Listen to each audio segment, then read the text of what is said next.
Shalom, shalom, shalom, chers amis. Merci de nous retrouver pour cette énième méditation.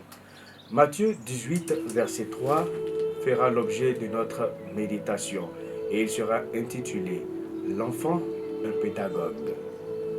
Jésus dit « Vraiment, je vous l'assure, si vous ne vous convertissez pas et ne redevenez pas comme de petits enfants, vous ne pourrez jamais entrer dans le royaume des cieux. » Matthieu 18, verset 3.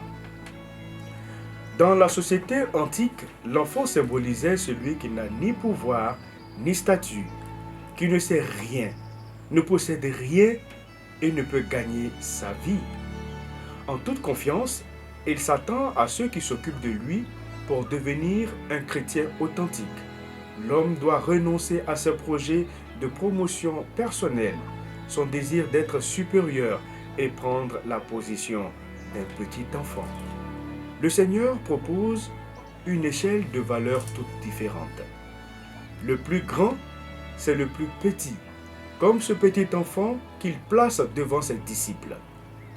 Pas de force physique, pas de connaissance de la vie, pas de prétention à la sagesse. Voilà ce qui caractérise un petit enfant qui sait bien qu'il dépend d'autrui pour subsister, pour grandir. C'est le contraire de l'homme qui prétend pouvoir se passer de Dieu en s'appuyant sur ses propres forces, son expérience et ses raisonnements.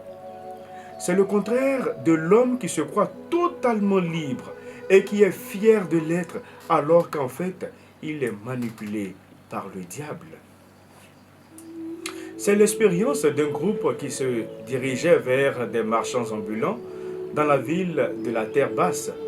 Étant sorti d'une soirée de promotion, un responsable et ses employés s'apprêtent à passer commande quand ils sont interpellés par un sans-abri.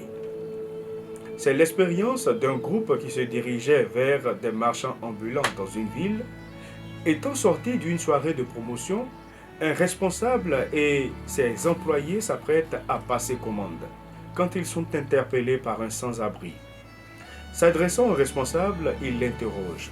« Bonsoir monsieur, auriez-vous une pièce pour l'achat de mon dîner ?» L'homme répondit ironiquement. « Non, je n'en ai pas, et j'en ai moi-même besoin pour mon dîner de ce soir. » Mettant sa main dans sa poche, ce clochard prit une pièce et la donna à ce responsable en lui tournant le dos. Un silence profond se fit ressentir au sein du groupe, car un geste simple, mais lourd de signification, venait d'être posé dans une simplicité naturelle. Dieu s'est toujours intéressé aux petits, aux délaissés et aux choses infimes de ce monde pour en enseigner de grandes. Il reste dans la simplicité, la pureté et l'innocence. L'enfant reste à ses yeux un être précieux, modulable, façonnable, malléable, un exemple par excellence à suivre pour hériter de la vie éternelle. Nous devons mourir à nous-mêmes et renaître, c'est-à-dire nous déformater, perdre certains principes, idéologies pour cheminer différemment dans la société et nous attacher aux vraies valeurs offertes par Dieu. Désapprendre pour réapprendre. Avec Dieu, c'est possible. En devenant comme des petits enfants, nous devenons des acteurs de l'amour.